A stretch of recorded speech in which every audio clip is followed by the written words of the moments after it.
Hey everyone, thank you so much for being here. Before we kick off this week's episode, just a quick ask. Please don't forget to like, subscribe, hit the notification bell to make sure that you never miss an episode, never miss out on any of the strategies and tactics that we're sharing to help you continue charting your own path to freedom. And if you'd like to go deeper with any of this, we've launched a free Facebook group, which you can join at pathtofreedom.com/group. And we've linked that in the show notes to make it easy for you to find. All right. Thank you again for being here. Let's drop in to the episode. Hey, everyone. Welcome back to the Path to Freedom podcast. Today, I'm joined by Michael Morehouse. Michael is the CEO of Mosquito Shield. Someone that I had the pleasure of getting to know shortly after I got into the franchise consulting side of things. And Michael, it's great to have you here. Excited to share a little bit more about Mosquito Shield with the audience today. Yeah, thanks, Wes. I'm excited to be back with you. It feels like I've known you for a long time now. Yeah, it has been. I mean, I told you before we started recording, we should have done this podcast years ago, and don't know why we didn't, but glad to have the chance to do it now. So, look, Mosquito Shield, the name's a little bit, self-evident of what you guys do, but give us kind of the 30,000 foot view of what is Mosquito Shield, who do you help, and how do you do that? Awesome. Yeah, I tell people we're a quality of life service, which I think kind of throws them off a little bit, but that's really what we do. We allow people to stay out in their yards as long as they want, as late as they want, not having to cover up in yoga pants or long sleeves and cover themselves in spray. That's what we do. I mean, we at the core are a pest control company, but we're selling a quality of life service to homeowners. Well, it's a good way to put it. Because if you think about it, I mean, it's like I know in our area, like coastal North Carolina, the time that the mosquitoes and the bugs are the worst is the time of day that most families are going to have the time and want to be hanging out in their backyard. It's that hour and a half before the sun really goes down. And it's definitely a quality of life thing. If you cannot get out there and enjoy your backyard without having to, contend with bug bites and mosquitoes and all of that, it's just not enjoyable. So I think it's a really good way to look at it. Yeah, I call it the witching hour. It's exactly what it is. It's right at that one time of night. It's about an hour. And as the season gets shorter, it starts to happen a little bit earlier, but it's dusk, right around dusk. And then it's just, all the time and effort you spend to invest in your property, quality time with your family, and then you got to run inside and look at it from, through the window. That's what we can help you with. Yeah. It's a needed service and most parts of the country, I would imagine, for a good chunk of the year. Tell us a little bit about your background, because Mosquito Shield's been around for a while. You guys are not new onto the scene. How did you get into the mosquito business in the first place? Yeah, I think one of the big differentiators is Mosquito Shield's been in business for over 22 years, which is kind of mind-blowing to a lot of people that are just learning about this space. And, there's a lot of franchise concepts jumping in and trying to leverage the opportunity because it's still a pretty wide open market. But I love to tell people the most important thing about our history is that we have one. Like, we are rooted in the best mosquito control possible, right? Like, I'm passionate about it. I've been with the brand for 16 years. I know there isn't anybody that controls somebody's backyard is better than we do. But I was introduced to the founder of Mosquito Shield back in 2008. He was a franchisee in lawn care. So he, back in 08, 09, the economy was crashing. He was losing long-standing lawn care customers. I had a background in building high-performance sales teams.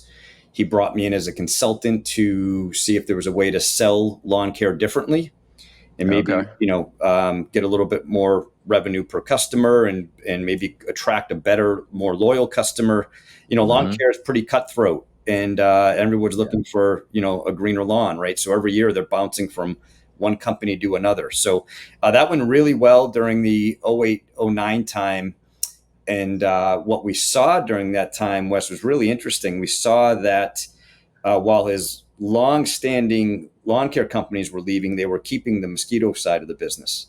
So they were either Really? foregoing lawn care, doing like a Scott's 4-step program on their own, but they had no idea how to control their backyards. And then that was Yeah. also the advent of staycation back then. People had stopped the big trips and they were spending time in their backyards. So we saw that, Mosquito Shield took off. And then I was blessed enough for him to empower me around 2011 to say, hey, I think we have a chance to take this nationally. He knew franchising because he was a franchisee. Right. And he said, is that something you'd be interested in spearheading? And so I said, yeah. And we started with, I sat him down and said, tell me everything you like about being a franchisee and tell me everything you don't like. And we honestly tried to build Mosquito Shield around that. Yeah. And I think, now 13 years later, I mean, we have a pretty well-known franchisee friendly document. Like, I mean, it's as clean and as transparent as you can get. And we've been able to maintain that this whole time. Yeah. The fact that the founder was a franchisee before, ever starting a business and then going on to franchise it, to some people may not sound like that big of a deal, but it is unique and not necessarily the norm, when you see these companies decide to start franchising a lot No, of he was times. definitely he was a behind the scenes guy, and but he was always my litmus test. Like if I was unsure about something, or if I was getting in the early days with just 10 or 15 franchisees in our system, if I was getting feedback, I'd go to him and say, should I be reacting to this Right. positively or negatively, or like just let it go? And he was great with that because he lived it. We'll get right back to the episode in just a minute, but if you've been considering business ownership, if you're already a business owner looking to expand and you're curious about franchising, I'd love to connect with you, answer any initial questions that you have, talk about a specific franchise, and detail the exact process that I use and have taken hundreds of people through to help them understand franchise ownership, find the right franchise for them, and conduct the necessary due diligence. Click the link in the show notes if you'd like to schedule a free, no obligation strategy call. I look forward to talking with you. And now back to the episode.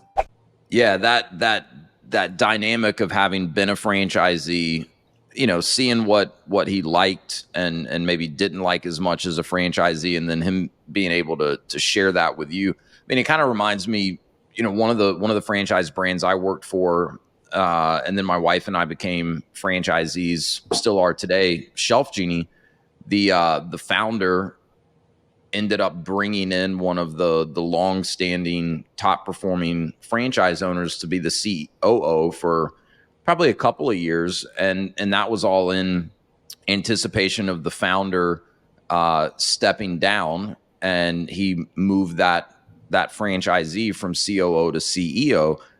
And when I worked there, I pretty much worked under the CEO, who was still one of the largest franchisees in the system. And man, that was a game changer, just having his knowledge and insight from the franchise side of things, or the franchisee side of things. Because look, he was able to, kind of tell if a franchisee was complaining about something, or, blaming something. He knew if it was BS or not, right? Because he'd been through it all himself. He'd been a franchisee for better part of a decade. And the other thing he could say was, look, because he was always within the top 5 in total revenue in the system, so he was a big player. He's like, look, any changes that I help implement at the franchisor level, it's going to impact me just as much, if not more, than most of the other franchisees. And I think there was a level of trust and transparency that, wasn't necessarily there before that. And a lot of good things happen as a result. I think it's such a valuable lens to be able to look through in his role, right? I think that is, I think that's so much different than somebody from the outside coming in and just purely looking at numbers and driving, change on that. I tell people a lot that, like, we've never, as a brand, we've never made a selfish decision. We've made some bad ones, right? And then Sure. obviously we try to course correct, but we never went into something and saying, "Hey, this is going to be really good for us, really bad for the owners," right? Yeah, Not that I you think can't. others do as well, but I just think that for you to be in a system and supporting a system that had somebody come in and being able to see it through the the lens of a franchisee is super valuable. Yeah, it absolutely is. So I want to make sure we have time to kind of really spotlight the business opportunity of this, because a lot of the listeners of this show are what I would classify as aspiring entrepreneurs, and they're looking for the right business to get into for themselves. I think before we do that, it's going to be important to help people understand a little bit more about how you guys at Mosquito Shield do what you do, because you alluded to this earlier. I believe it, just based on what I do and how I spend so much of my time looking at the landscape of franchising.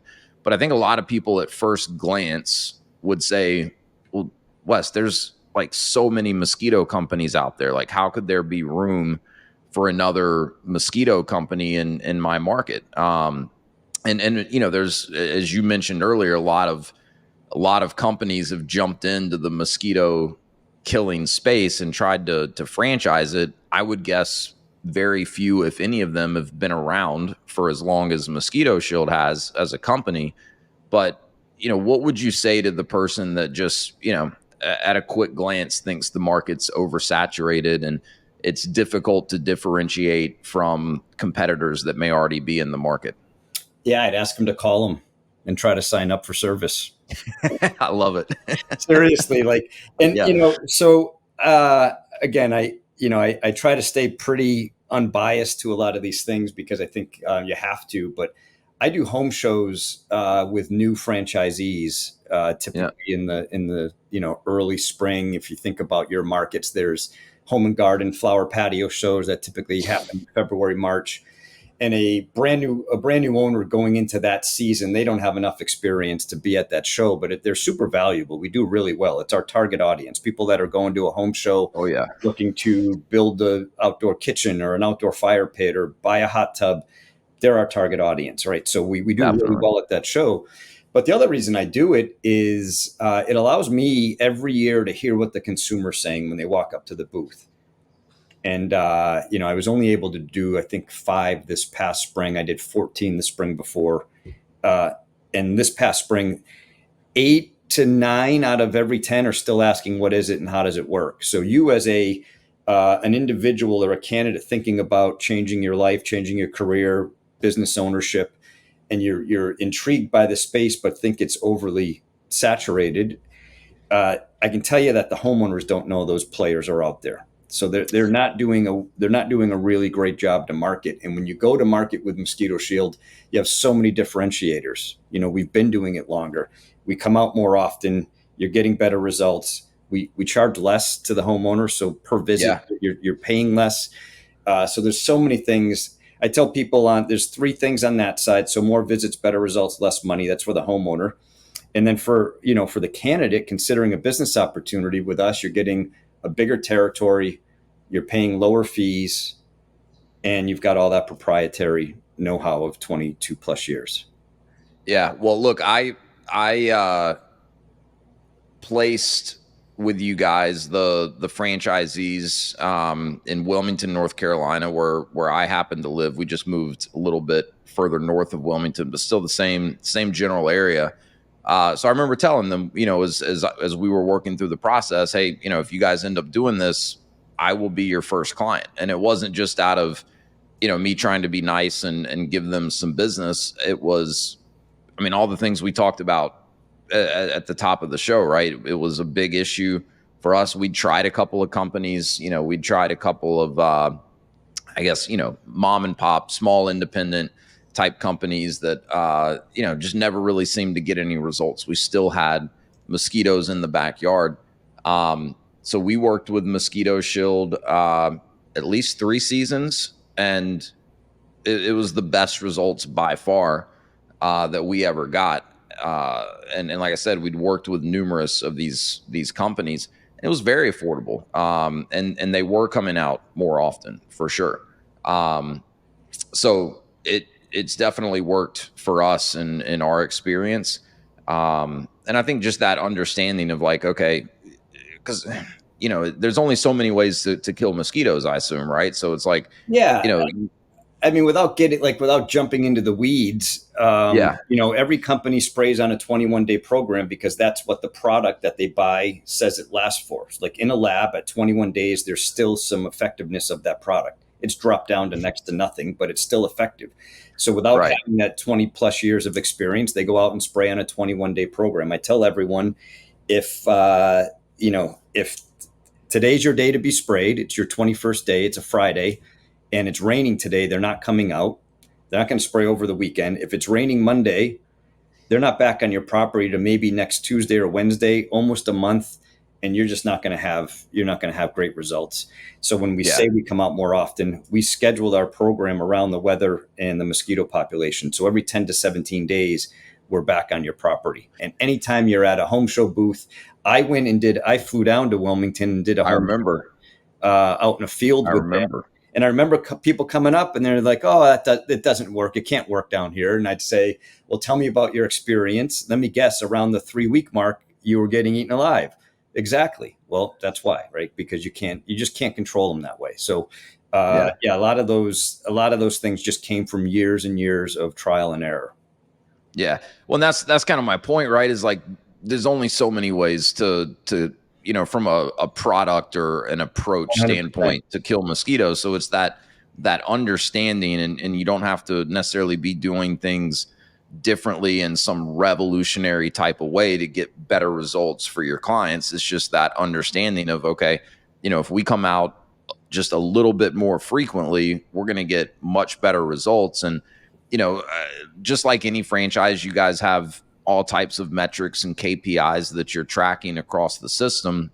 And if I remember correctly, because I've placed a couple of people with you guys over the years, one of the metrics that anyone in the mosquito killing business should be looking at is their client retention rate, right? From one season to the next. And if I remember correctly, you guys overall system-wide retention rate is quite a bit stronger than if you kind of lined it up next to a lot of the other mosquito companies. But even just by yourself, it's a very healthy, strong retention rate, which to me is just a clear indicator that it's working, right? Yeah, Because most people are, we have a 94. We're about to run another one. This is from last season, a 94 NPS score across. At the end of last season, I think we had 38,000 customers. Not that they all completed the survey, but right? an incredibly high NPS score.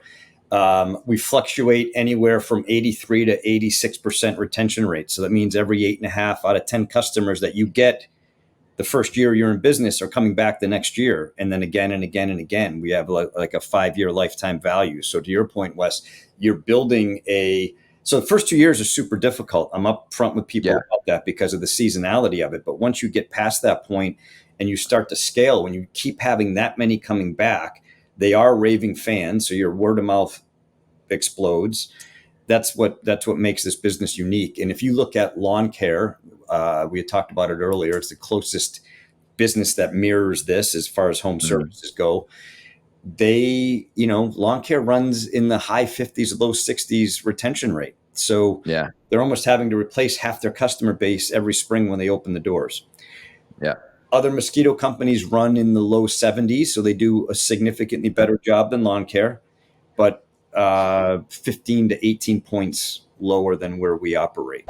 Hey everyone, we'll get right back to the episode, but I wanted to quickly share a free resource with you. If you're curious about franchise ownership and want to learn more about how countless people, including myself, have leveraged franchising as a way to create more freedom for themselves and to take control of their livelihood, I've put together an ebook. It's called Franchise Wealth Creation, and it's the perfect starting point for anyone that's just curious to learn more about this whole franchise thing and how I've helped hundreds of other people navigate all the steps involved in understanding and researching franchising.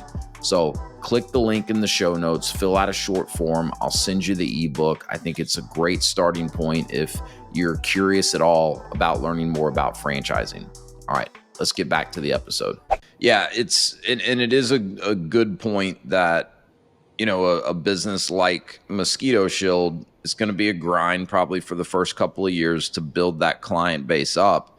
And it's, you know, so you need to make sure you have realistic expectations, and the financial runway, right, to get to that point of kind of critical mass. Because, like, and this is something that I talk a lot about with the candidates that I work with. You know, I have some people that are, you know, more in a transition mode, right, where maybe they've been laid off by an employer.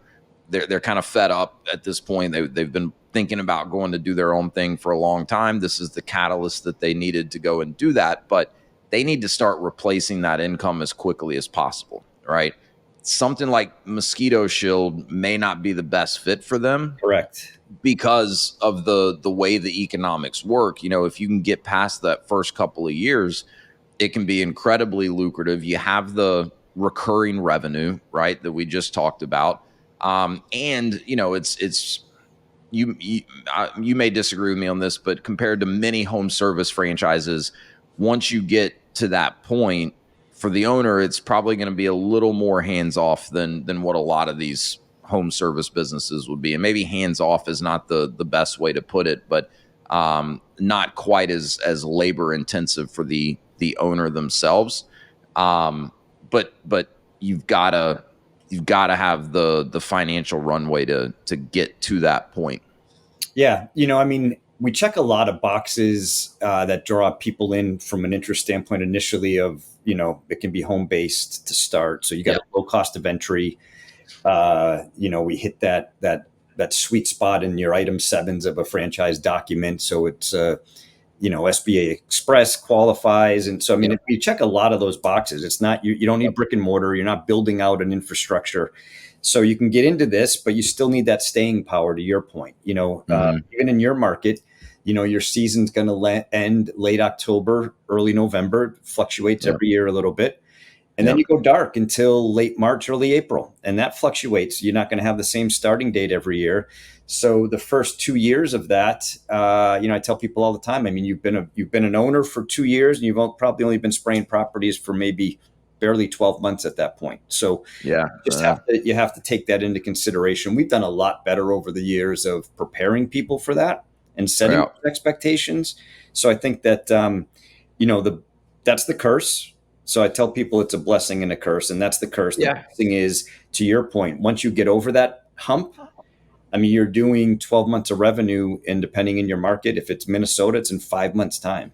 You know. Well, yeah, exactly. There's pros and cons to any of these business opportunities that are out there, and it's why, you know, I think it's so important that people understand, you know, you need to really take a methodical approach to figuring out what are even the right types of franchises for me to be considering. Because a lot of people they jump the gun. They say, oh, that's a product or service that I think would be in high demand in my area, or that's a product or service that I would just enjoy, you know, owning a business that provides this. And they don't really dig deep enough to understand the nuances between some of the different business models. Like I'll compare Mosquito Shield to our Shelf Genie business, right? Shelf Genie is just like Mosquito Shield, home based in the beginning, pretty low startup costs. You don't need, you know, a lot in terms of vehicles and equipment and inventory. It's pretty lean, right? I think like Mosquito Shield and Shelf Genie would look pretty similar if you're just comparing the two item 7s. Shelf Genie is a very high average ticket business, right? I think the system wide average sells like $5,000, and you know, we tend to live more in like the $6,000 range. So a brand new franchisee, if they can close, they can put up some pretty significant revenue numbers in their first month or two, right?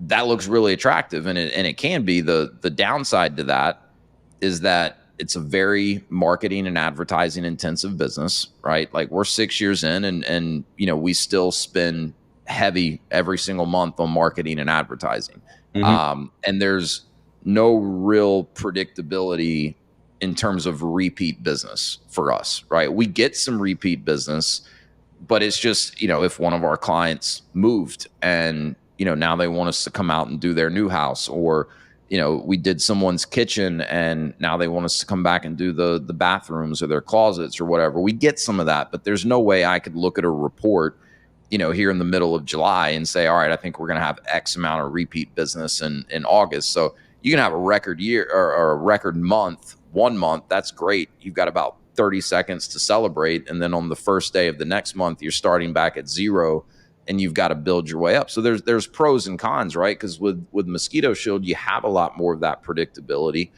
I imagine over time you can throttle back some of the marketing and advertising dollars, especially if you're doing a lot of the things that you can do in this type of business, encouraging referrals, encouraging word of mouth, having a good ground game. So there's pros and cons to all of these different types of businesses. And these are the types of things that people should really be digging into to understand. And then, figuring out what's going to be the best fit for their situation in the short term, but also, do they feel confident it can help them hit their long-term goals?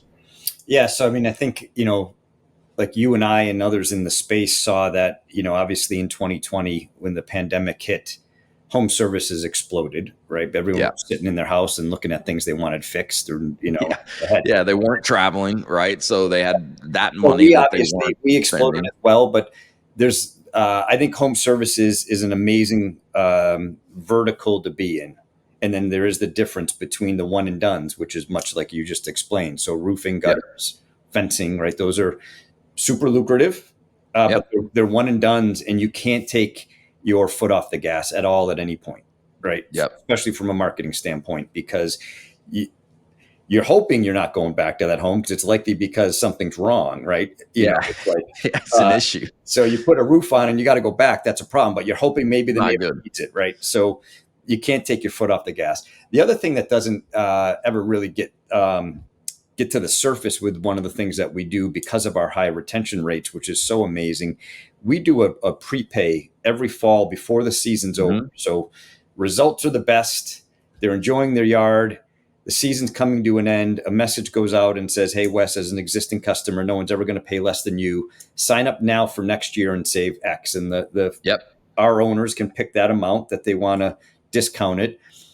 And we average about 35% nationally of people that take us up on that offer. So when you look at our largest location in Pennsylvania, close to 5,000 customers, I'll need help on the math, but that's like 1,500 people prepaying them at $600 or $700. I mean, they're bringing in it's a big cash injection of thousands of dollars when they're turning their lights off, winterizing their vans, and shutting down for the winter. Now you can't go spend all that money. It's a liability. You got to manage it. But the point is you have that, you have that breathing room, so to speak. Yeah. So that just speaks. Yeah. Instead of kind of crossing your fingers and saying, okay, I hope when the season rolls back around, all of these people are going to come back and sign up. And so let's talk a little bit more about the seasonality of this, right? I mean, a couple of things, because like you just mentioned, your largest franchisee, I think you said largest or one of the larger franchisees is in Pennsylvania. I mean, I know from experience, a lot of people, if you talk about this type of a business to them, one of their first concerns or objections is going to be, oh, well, it's seasonal. And if they live, more in the northern part of the country, they're almost going to write this off immediately, thinking that it's too short of a season and there's not enough demand. So can you speak a little bit to the seasonality? I'm sure you've heard, more misconceptions than I have in terms of people thinking that it's too hard of a business because of the seasonality, or it's too short of a window. What would you say to the people that are skeptical based on that? Yeah, that's a great point, Wes. And I go back to what we talked about a minute ago, to that sort of that like blessing and curse conversation. I mean, we do a needs analysis of really what are your long-term goals and what are you looking to achieve, and how are you capitalized, to your point? Like if they just had a life change and they, maybe lost a job and it wasn't something they were preparing for, that I think it's too much pressure for them to jump into this type of space. And I think they're going to have too much going through their heads to be successful in this space. So after having that sort of needs analysis conversation and spelling out how this thing ramps and allowing them also, which I think is really critical, allowing them to talk to existing franchisees that have been through that and have done that, allows them to see how you can scale this business, where that tipping point is. And, when we look at, I think if we look at our, probably from a revenue standpoint, our top 10 revenue generating locations, they're all in 5 to 7 month regions at the most. And they At the are, most. and they're, if you've got 2,000 customers and we've got, 20 or 30 in that category, I mean, in a 6 month period of time, they're doing $2.5 million in gross revenue. So, I mean, it's, Yep. and, this is a very high margin business, right? Which is what Yeah.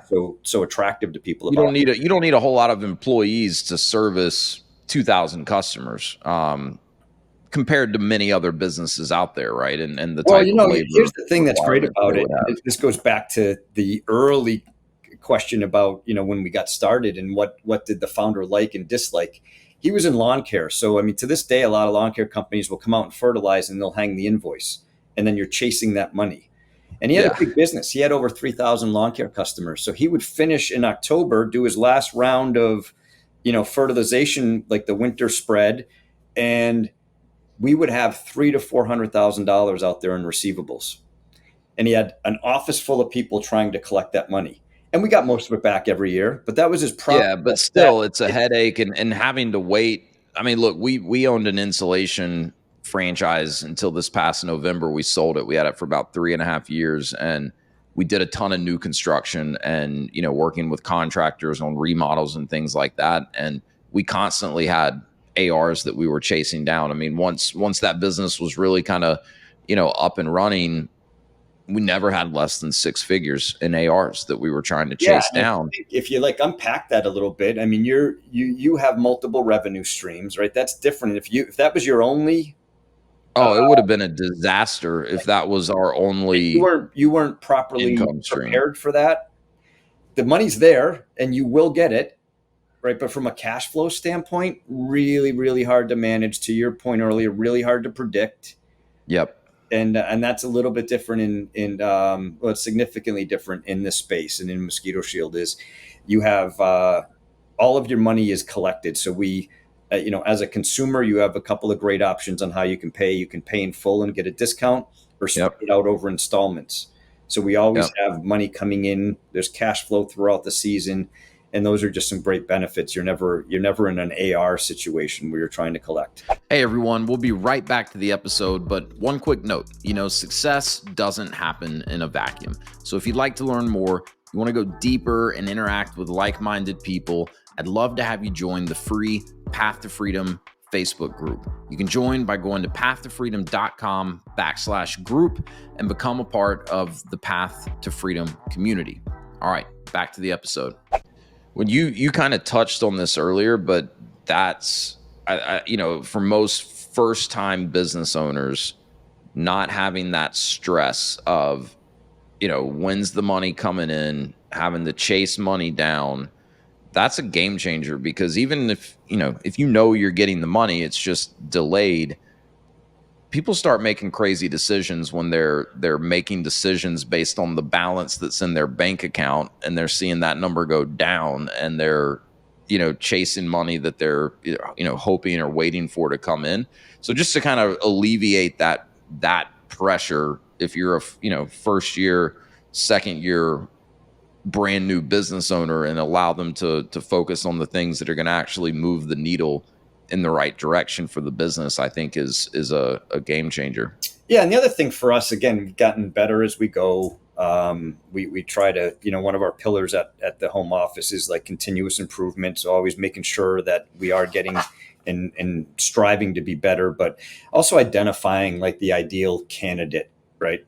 Yes. And we've got a couple of different buckets that ideal candidates can fit in, but we do really well with husband-wife teams, because a lot of times one of them, it might be either or, will maintain their full-time job for the time being, and the other one jumps in full-time with Mosquito Shield, and it's a little bit of a safety net and security blanket for them, that Yep. alleviates the pressure you just mentioned. And I don't even know Yep. that people make crazy decisions looking at the balance. They make it's like a panic or a pressured decision because they're Yeah. panicking, right? This Yeah. allows that 2-year challenge that I talk about. It allows a lot of owners in that scenario of husband wife teams or business partners that have a great relationship outside of work where they know each other's skill sets. That's why husband and wife teams do so well. And I think the other thing, if I had a similar conversation last week, and we do some of the most successful mosquito shield operations are women run, and not one of Really. them ever thought they'd be getting into pest control, right? But Yeah. I'm sure. you know why? Because if we go back to the quality of life comment about the service that we're providing, if you think about it, you've got a woman run business. In our situation, most of them are moms. They can relate to that quality of life service.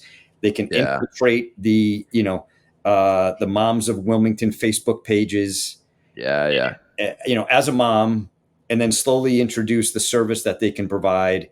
And Yep. and they're really passionate about what they do, and it works really well. And if And you ask look, any one of them, they never moms thought they'd be doing it. moms talk. There's a mom network everywhere, right? Where the moms are talking, and whether it's on Facebook or in person or whatever, people ask for recommendations, right? And a mom is likely to trust what another mom recommends, for just about anything. So that's interesting. Do you find that, do you have many franchisees that own other businesses and had other businesses when they got into Mosquito Shield?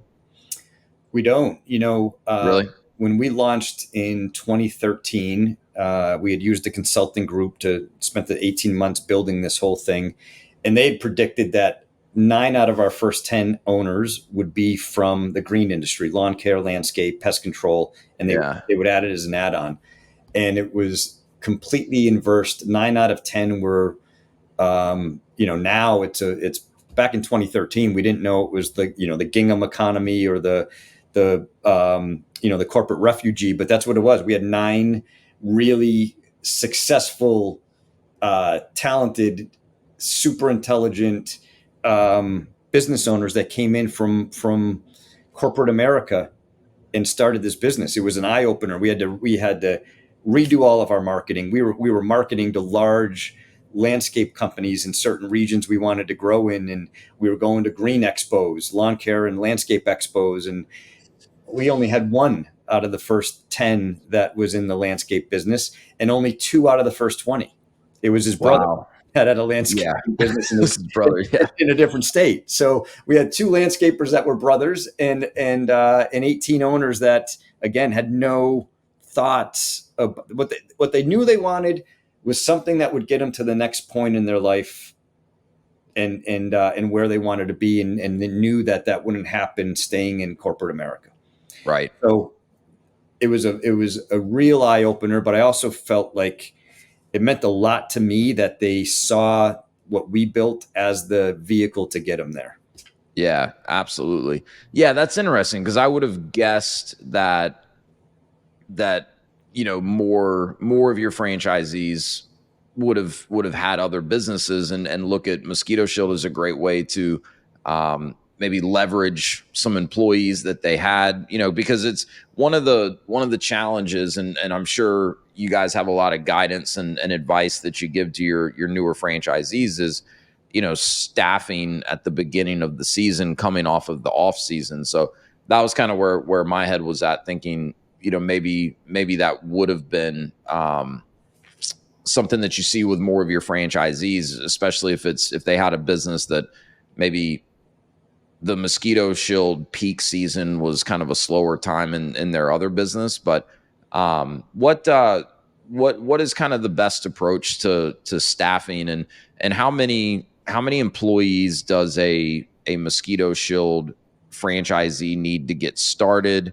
I'm sure it depends on kind of what their day-to-day role is going to be in the business in the beginning, but what does the team kind of look like? And then maybe you can address the staffing up coming off of the off-season question. Yeah, great question.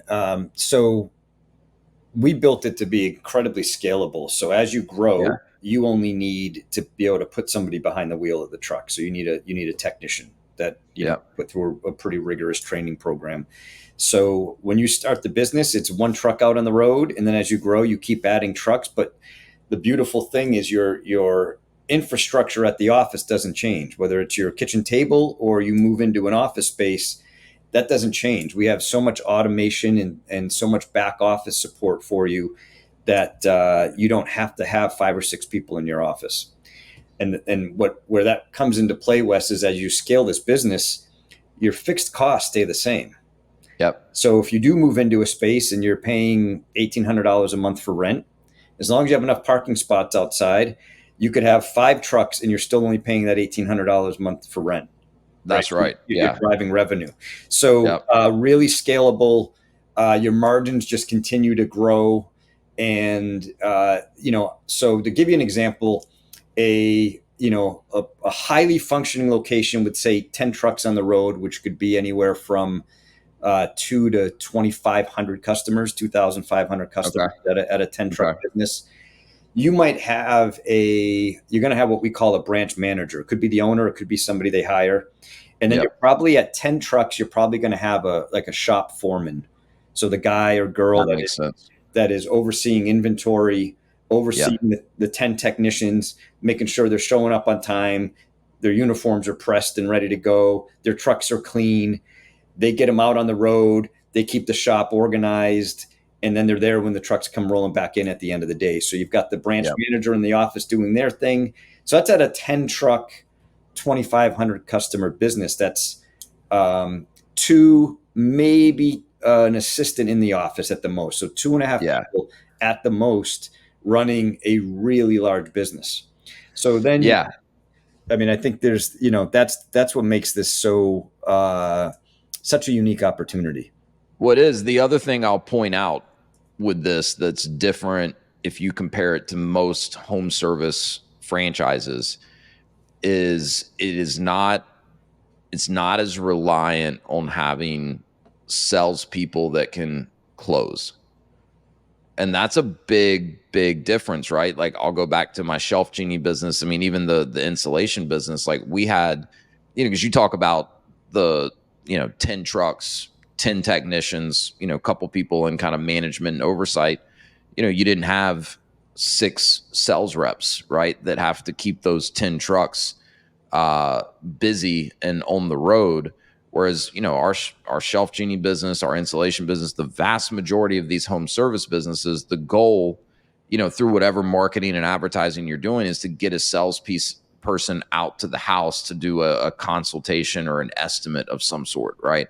And Yeah. then that has to convert. So tell us how Mosquito Shield helps their franchisees book new business, because my understanding is you don't have to send someone out to look at the property and then give a quote or an estimate and essentially ask for the business on site. No, not at all. All we want the owners to do is be engaged in their communities and help and use this business as a way to build community and make the phone ring. We have an in-house sales center. And I say sales center, they are not a call center. We differentiate that all the time. They are not order takers. They don't just take messages. They have a script that's been refined over many years, and they ask for the order. So we just want you as the business owner to be out in the community and doing things to promote yourself. Again, the moms of Facebook pages, and get that phone to ring, and we'll convert that to a sale. We learned a long time ago that the majority of our owners do not have a skill set in selling. It's something very uncomfortable for a lot of people. And you would never be able to scale at the level we can if you're stuck. I mean, most of our calls, going back to the competition question, they're 12 to 14 minutes long, because you're on Oh, the really? phone Yeah. explaining to people how it works. How is it Yeah. different? Because people are still trying to learn about this business. So you take 10 of those calls and you've just spent 2 hours of your time during the day as the owner on the phone, and you probably only closed, a small percentage of them. So we have, Not only that, but you're not going to get every call that comes in, because you're going to have other things, pulling at your attention. Exactly why earlier when I said, just if you're interested in the space and think there's too much competition, call some of them. Yeah, well, I mean, when you've got that sales center that's, they're not answering the phone. Yeah, they're not answering the phone. When we have a new owner come on, Wes, one of the very first things we do is we give them a very scripted mystery shop. So we do the homework. So we look in your market and we look at the 1 to 5 competitors, and we give them their phone numbers and we give them the questions to ask. And it has turned out to be one of the most like post-purchase validations that owners could do. They feel so good about after completing that exercise about the decision they made, and that it's not competition. I'm going to go out and I'm going to crush them. So I do want to, I want to spin back real quick if we have time, because I think sure. The hiring question that you asked, we didn't get to. And I think it's one of the things, like if anyone listening to this podcast, anyone you work with, I'm sure you hear it. It's like, that ends up being one of the biggest concerns. I hate overselling that. So one of the things we do is that's where franchisee validation comes in. We have validation every week where people in the pipeline considering this opportunity can talk to our existing owners. And I just say, ask them, because they can speak to exactly what I'll tell you now, which is we have an incredibly high retention rate, even in our 5 and 6 month businesses, for a couple of reasons. We hire people that are typically used to this space. So they were working for a lawn care company for years or a landscape company for years. So they have seasonal gigs.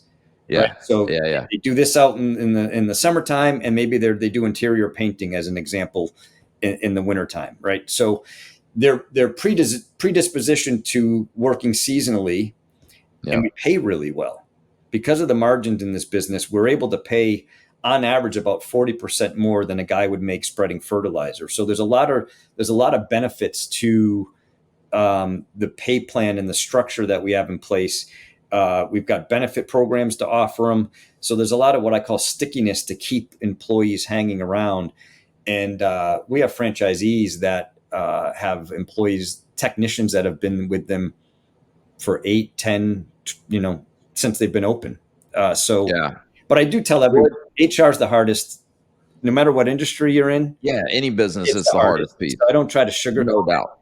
We have a motto at Mosquito Shield, which is interview year round and hire when you find the right people.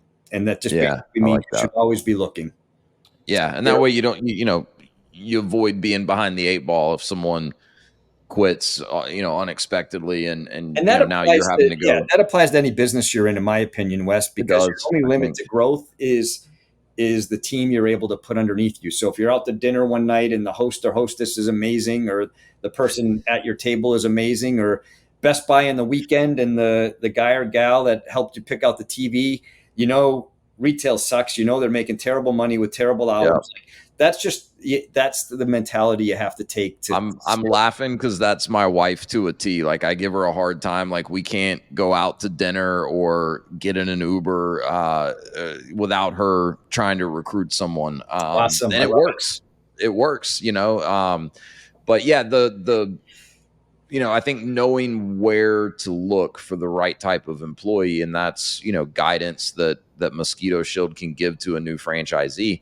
That makes a lot of sense. And I mean, in this day and age, the gig economy is not new. You see more and more people wanting, more flexibility than just a 40-hour a week job, and that's all they do. I mean, you've got DoorDash, you've got Uber, you've got all of these different ways that people are kind of bringing in money, and they're not looking for just like the one full-time steady job, the way that, probably 10 years ago, most people were.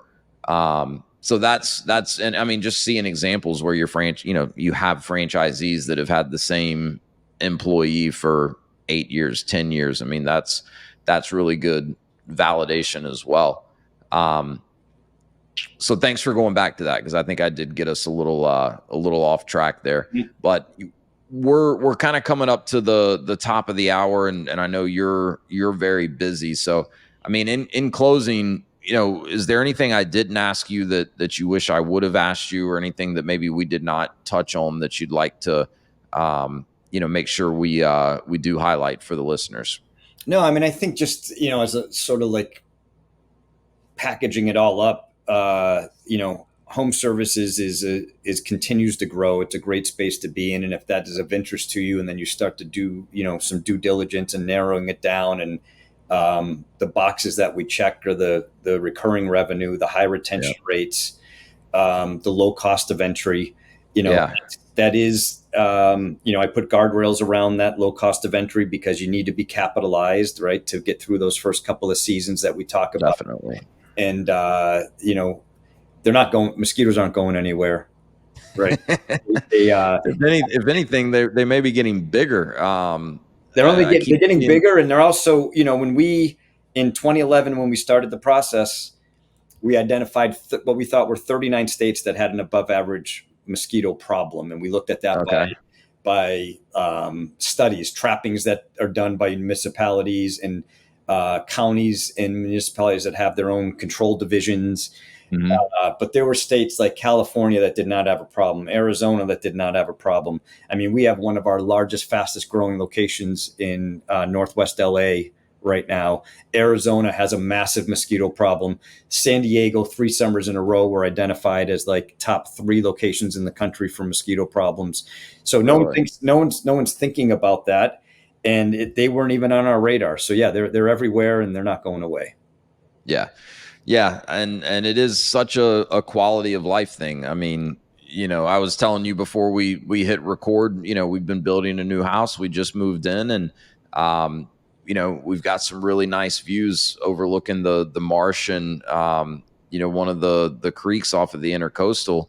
And we got to get mosquito shield out here ASAP, because it's like, what's the point of going to the lengths of buying this property, building this house? The location was a big part of why we chose this area.